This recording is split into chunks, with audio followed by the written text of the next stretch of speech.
Hello students, welcome to EPG Pathshala.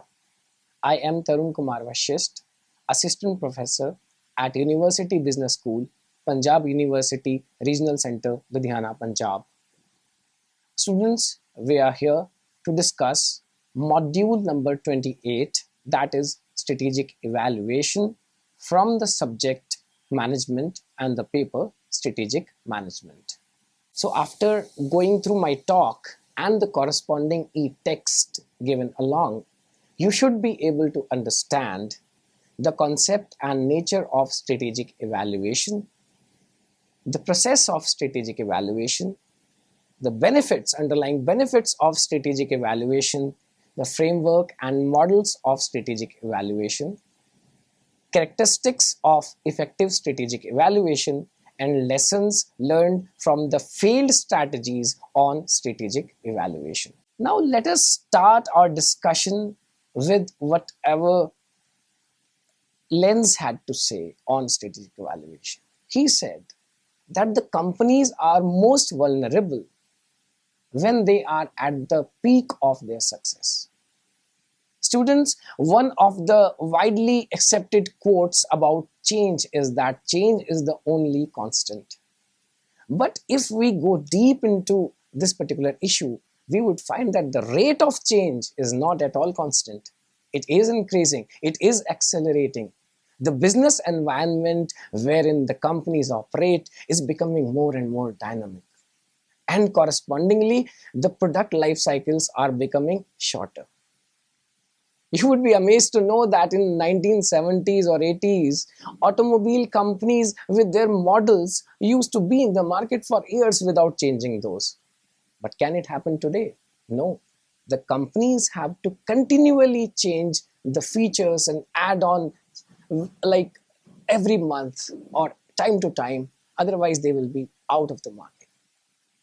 Students, you all have phones and you use your WhatsApp and other things. I won't stop you, but then I would say that if you look at the updates, you would find that whether it is Android or it is iOS, updates are there every month, every day. You would be amazed to know that in software industry, a version has just around 40 days of product life cycle. Amazing. Yeah, they have to be on their heels. Now, a manager in an organization must formulate an effective strategy, must implement it in the most effective way. But even this effective formulation and implementation will not guarantee the success for the organization. Now, what is required? Required is effective evaluation. See, the environment, as I said, is very, very dynamic. And any strategy to be successful has to thrive upon the strength of the company and has to make the weakness of the company obsolete. It can only be done if it is appropriate with the environment, but the environment is changing. So you have to evaluate the strategies continually. So this is all about the introduction. Now students, logically, the extension of this particular subject should be to understand the concept of strategic evaluation. As discussed above, timely evaluation of a particular strategy can nip the potential problems in the bud or can even resolve the current problems. So the three steps of strategic evaluation are to examine the underlying reasons of the strategy. Secondly, to compare the actual results with the planned. And third is to take corrective actions. Now, it could be to maintain the status quo if the company is going well. It could be to change the strategies if it is lacking behind, whatever it is, but then to take the corrective action. Now, this third step of taking corrective action is actually the process of control, not the evaluation. But then there are many scholars who use evaluation and control inseparably together as the process of evaluation and control. Students, to delve deeper into the concept of strategic evaluation, it is very, very important to mention the phenomena that is called feedback. So with the proper and timely feedback, the circuit of evaluation is complete. But yes, there is a caution for the managers that if your data collection processes or methods or the information received is itself wrong, then you cannot blame the evaluation, and it will be itself wrong. Now, managers do evaluation with the help of some parameters. There has to be parameters. What should be measured when I'm evaluating the strategies? So, various quantitative methods have been used, like you can look for revenues throughout the years, or you can look for profit margins, or maybe return on investment. Managers many a times use qualitative measures like, say, employee turnover, or maybe absenteeism, or maybe the satisfaction or commitment level of the employees. But again, there is one more caution. Many a times managers focus more on short term goals or the parameters which play a role in short term. It has to be seen very, very carefully by the manager that the organization has to trade off between short term profits and long term goal, and it has to work in balance. So this was all about the concept of strategic evaluation. Now we're going to talk about the nature of the strategic evaluation. Strategic evaluation should initiate managerial questioning of expectations and assumptions, should trigger a review of objectives and values, and should stimulate creativity in generating alternatives and formulating criteria of evaluation. Regardless of the size of the organization, a certain amount of management by wandering around at all levels is essential to effective strategic evaluation. Strategic evaluation activities should be performed on a continuing basis rather than at the end of a specified period of time or just after a problem occurs. A proactive approach must be adopted to nip the problems in the bud. Evaluating strategies on a continuous basis allows an organization to establish benchmarks of progress and to monitor more effectively. Some strategies take a long time, that is, years to implement. Consequently, results thereof may not become visible for the years. Successful strategies combine patience with a willingness to promptly take corrective actions when necessary.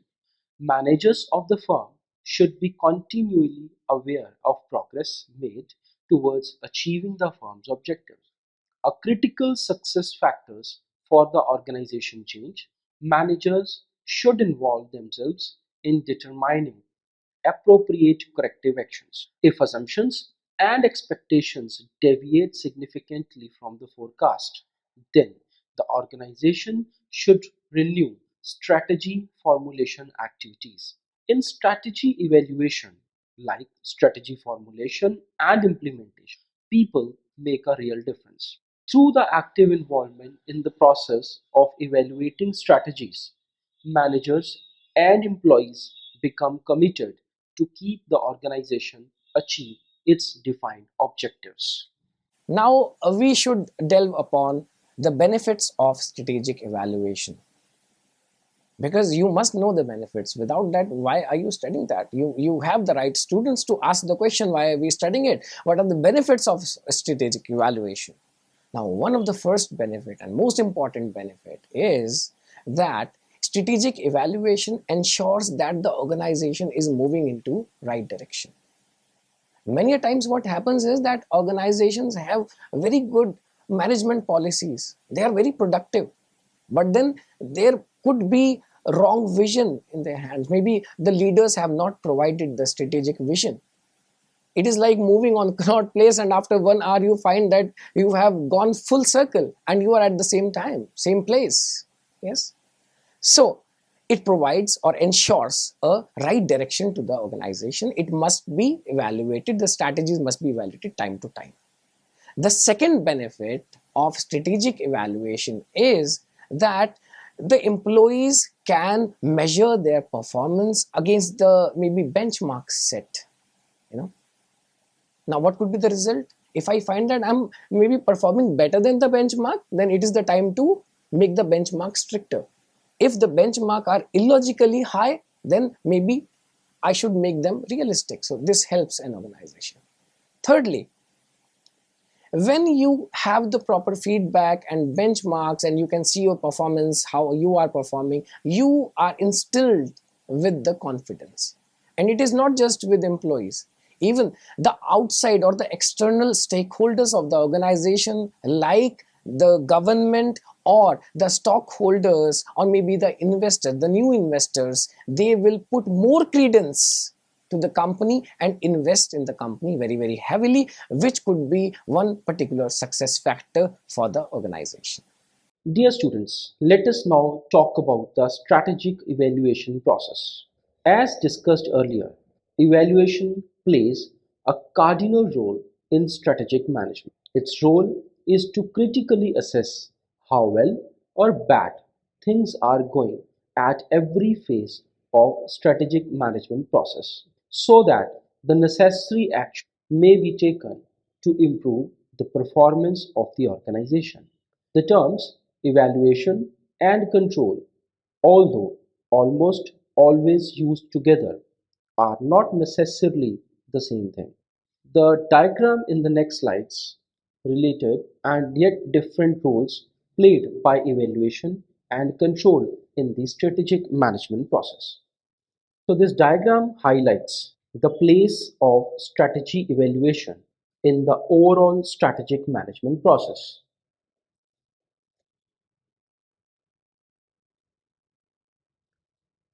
Slide number 16. From the diagram, it is clearly evident that the strategy evaluation means to find out what is going on. It encompasses collecting and analyzing information about how well the formulated strategies have been implemented. After getting the evaluation results, we must decide for the appropriate actions to be taken. If everything is as per the planning, then we have no problem. All we need to do is to continue doing what we are currently doing or try to do even better on the same lines. However, if results show that some things aren't going well or as per the plan, then we have to eliminate these trouble spots. If our formulated goals and or implemented plans are so ambitious that they cannot be achieved, then we should be more realistic and should make them feasible and viable. If our human resources are not competent or prepared to follow the implementation process, then we should impart the training. Evaluation is an inseparable part of the overall evaluation and control process. An organization might end up taking a wrong decision if the evaluation process is not conducted well. Let us now talk about how to choose a right evaluation approach. So let us discuss first of all about the approach number one. This approach zeroes in right away on the targets, usually the goals or objectives as stated in the strategic plan, and assesses everything from that basis. It focuses on questions such as: are the objectives appropriate under current circumstances? If not, what has changed, the internal or external environment? Should the objectives be changed in a view of any identified environmental changes? As these questions indicate, approach 1 does a lot of backtracking, constantly checking to see if target remains in consonance with present or anticipated conditions. This diagram represents the process followed in the first approach. Let us talk about the approach number 2 now. This approach casts a wider net right from the word go. Instead of going directly to the targets, it starts off with a review of the basis of the whole strategic plan. This means seeking to validate every major aspect of both the strategic plan and the way it is implemented. The difference between the two approaches is that the first assumes the strategic plan is valid and focuses on the areas that require attention. The second first examines whether the plan is valid and then proceeds from there. The second approach is more comprehensive but is time consuming and therefore more expensive. The diagram in the present slide represents the process followed in the second approach. Your choice of approach will depend on the evaluation requirements of the organization and on the resources you have for conducting evaluation and control. Both the approaches, however, raise the question of how in-depth a review should be. Experience shows that many organizations get bogged down in details. The type of review you choose depends on two factors: the relative importance of the issue or the problem, and the strategic health of the area being evaluated. Large scale reviews are clearly for those areas facing a major problem or where a potential opportunity may make a significant impact. Medium scale reviews are for areas that may be meeting their targets but have a few important issues ahead that may require a slightly modified change. Small scale reviews are for areas where there are no real problems or dangers lurking on the horizon, and all that is needed is to monitor the situation. Assessing the type of review or evaluation you require before you actually start is indeed a good way of making efficient use of time and money and of focusing on the most essential issues. Remember the 80-20 rule. Concentrate on those areas that will produce the majority of the results. Dear students, let us now have a look on strategic evaluation framework. The evaluation process is followed by the control process, and corrective actions are always needed except in the following two situations. Number one, internal and external factors have not significantly been changed. And number two, the firm is moving satisfactorily and steadily towards the achievement of stated objectives. Therefore, the arguably one of the most important tasks of the evaluation process is to measure the performance of the organization in terms of the parameters that could portray whether the organization is moving in the desired direction. Let us focus on this aspect: measuring evaluation performance. This activity includes comparing actual results to expected results, investigating deviations from what was planned, evaluating individual performance, and examining progress being made towards predefined objectives. Both long-term and annual objectives are commonly used. Criteria for evaluating strategies should be quantitatively measurable and verifiable. Effective control requires accurate forecasting. Failure to make desired progress towards accomplishing long-term and annual objectives signals a need for corrective actions. Many factors, such as unreasonable policies, unexpected turns in the economy, unreliable suppliers or distributors, or ineffective strategies, can result in unsatisfactory progress towards meeting the objectives. Many variables can and should be included in measuring organizational performance. A favorable or unfavorable variance is recorded at short intervals, and resultant actions needed are then determined. Determining the most important objective in the evaluation of strategies can be quite difficult. Strategy evaluation should be based both on quantitative and qualitative criteria. However, selecting the set of criteria for evaluating strategies depends on a particular organization's size, industry strategies, and management philosophy. Financial ratios are the most commonly used quantitative criteria to make three critical comparisons. Number one, comparing the organization's performance over different time durations. Number two, comparing the organization's performance to that of competitors. And number three, comparing the organization's performance to the industry benchmarks and averages. Some key financial ratios useful as in strategy evaluation are as follows. Number one, return on investment. Number two, return on equity. Number three, profit margin. Number four, market shares. Number five, debt to equity. Number six, earning per share. Number seven, sales growth. And number eight, assets growth. However, some potential problems are associated with aforementioned financial ratios as quantitative criteria for evaluating strategies. First, most quantitative criteria serve for annual objectives rather than long-term objectives. Also, different accounting norms and thus methods provide different results on many quantitative criteria. For these and such other reasons, qualitative criteria are also considered in evaluating strategies.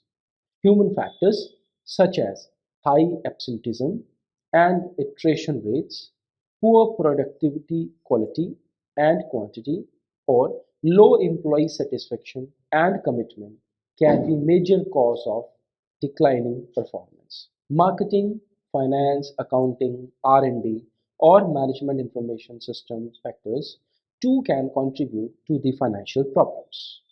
Some additional key questions that reveal the need for qualitative criteria in strategy evaluation are as follows.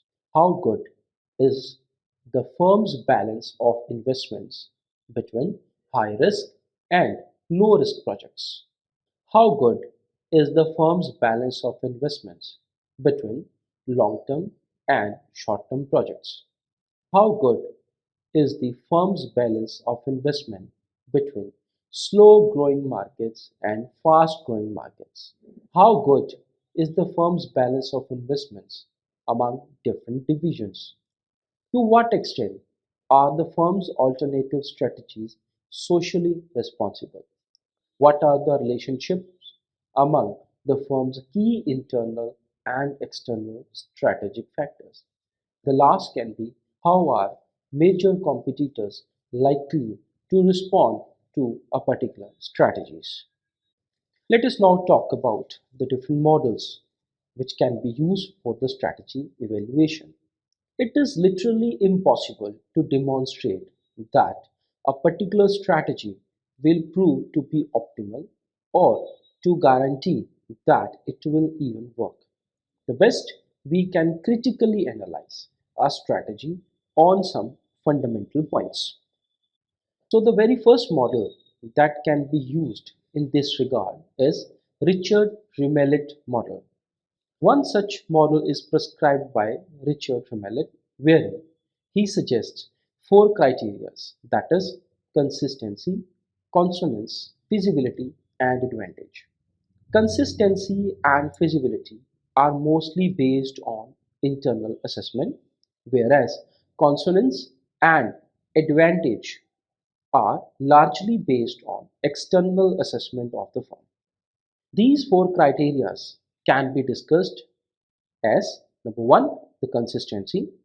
The goals and the policies of an organization must be synchronized with the organizational philosophy and its mission, vision, and values.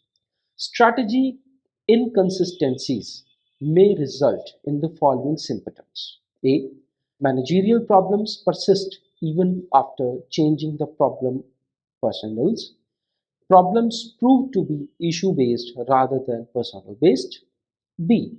Interdepartmental rivalry reach the extent that the success of one department is seen or interpreted as the failure of the other. C. If policies remain the bone of contention and issue related thereto keep on arising and put to the top management on a regular basis. Let us talk about the consonance now. Consonance refers to the measure of responsiveness of a strategy of an organization for the individual trends and set of trends. We are well aware that an organization operates in a complex environment and there lie many controllable as well as uncontrollable variables there in the environment. Business environment keeps on changing regularly and new trends emerge with the ebb of old ones. The new trends sometimes culminate from seemingly unrelated and sometimes more than one trends emerging in the society. Big malls emerged at suburban areas and highways relatively away from the residential areas only after the emergence of automobile industry that made it possible for the customers to do shopping in bulk and transport it home easily on their personal vehicles. Feasibility. Literally, no organization operates in Eden Garden. The scarcity is the rule of the game. Any organization has limited human and financial resources and specific capabilities. Therefore, a strategy must be framed keeping in mind the resources and the capabilities of the organization. A strategy that takes away more financial resources than it should have may wheedle away companies' profits and destroy the balance of long-term growth and short-term growth.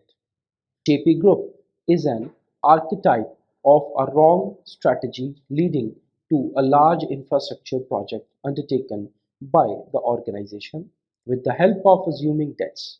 Now, JP Group is debt-ridden company having its shares in single digits. The last one in the line is the advantage. A strategy must thrive on the strengths of the organization, making its weaknesses negligible.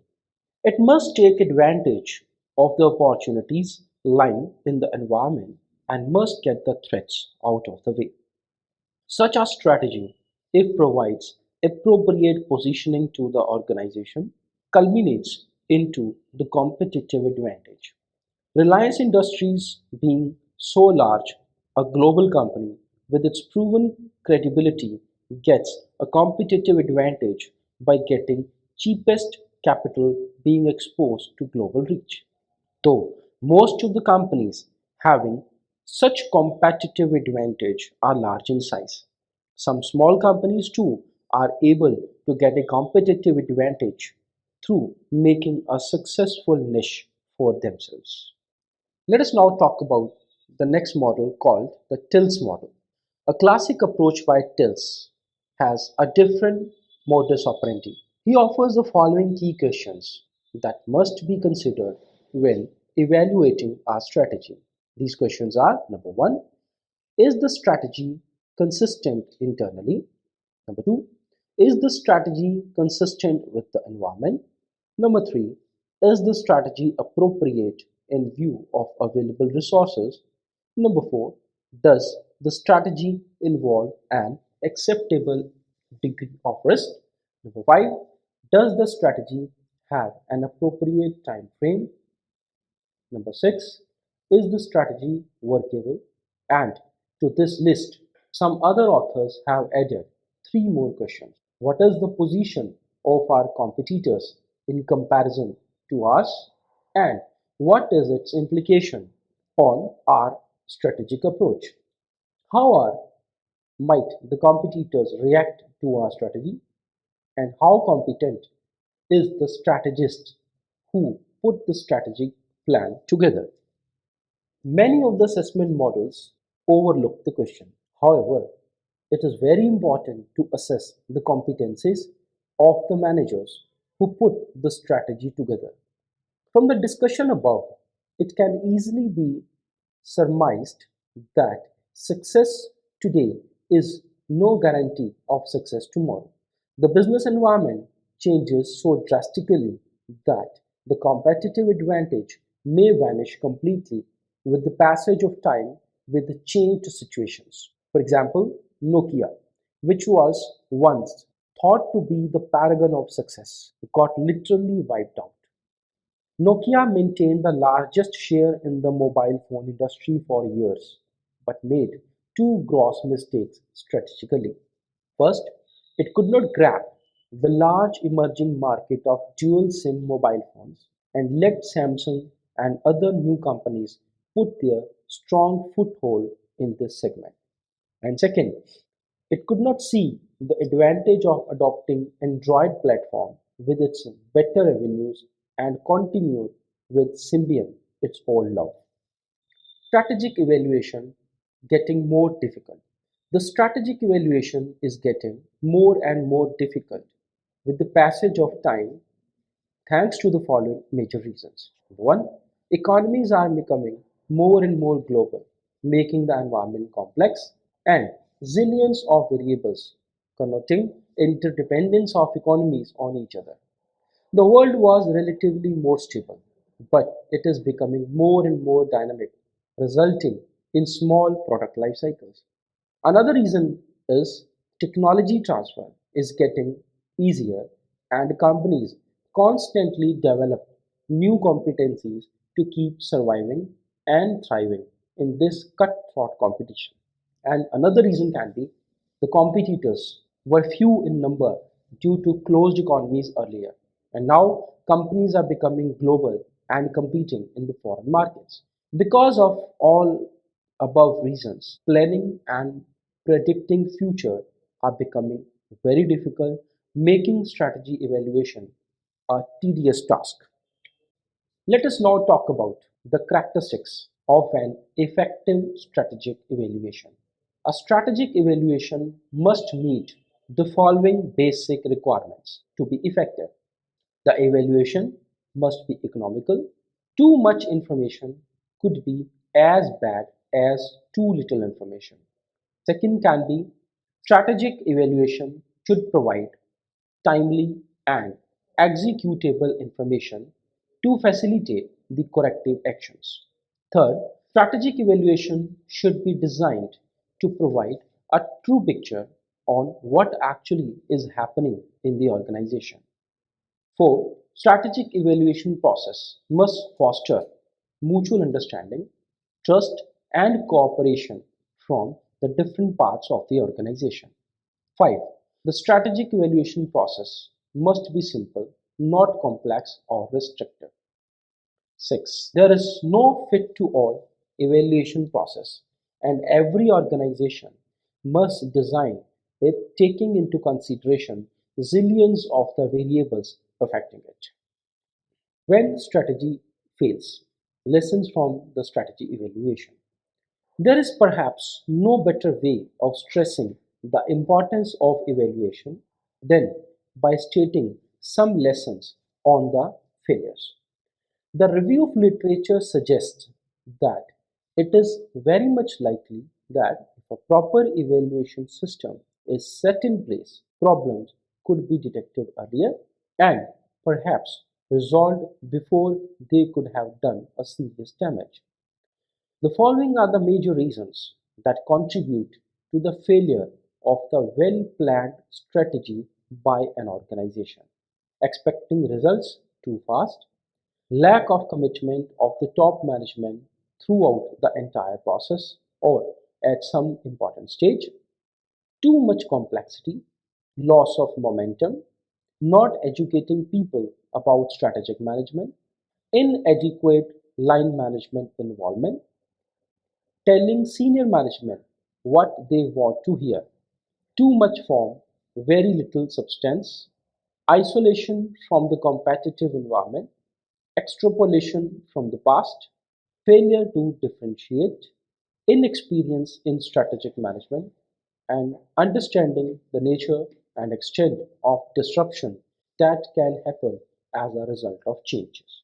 Students, to sum up, I would say that strategic evaluation is a very, very important mechanism as a checkpoint for the organizational policies and strategies. It tells us time to time whether we are succeeding or we are actually a failure in our strategies. If we are succeeding, then what are the success mantras? And we would love to repeat those. If it is a failure, then this is the time, and only this is the time to change your strategies, otherwise you would be out of the market. Before I end my lecture, I would give you one analogy, that if you have to get enrolled in one of the courses for 3 years, and one of the option is that you will be given an exam after 3 years only and you will not be disturbed in between, and the second option is that every semester there will be some exams for you, and if you perform very well, that's well and good, and if you don't perform, there will be some provisions of improvements. What option will you choose? Definitely you should choose the second one, because in the first option, on the stake is 3 years of hard work you have done, but you don't know how to do your exams because there has not been any exam. Now students, you should be able to identify or appreciate the role of proper evaluation, that time to time we should understand, we should appreciate, or we should change our strategies accordingly they are working. Now, we shouldn't emphasize very much to say that every time strategic evaluation will save the company. No, many a time it will not be able to save the company from getting into dooms, but yes, it will serve as a case study for the other organizations to learn their lessons and to get a better future. Thank you very much.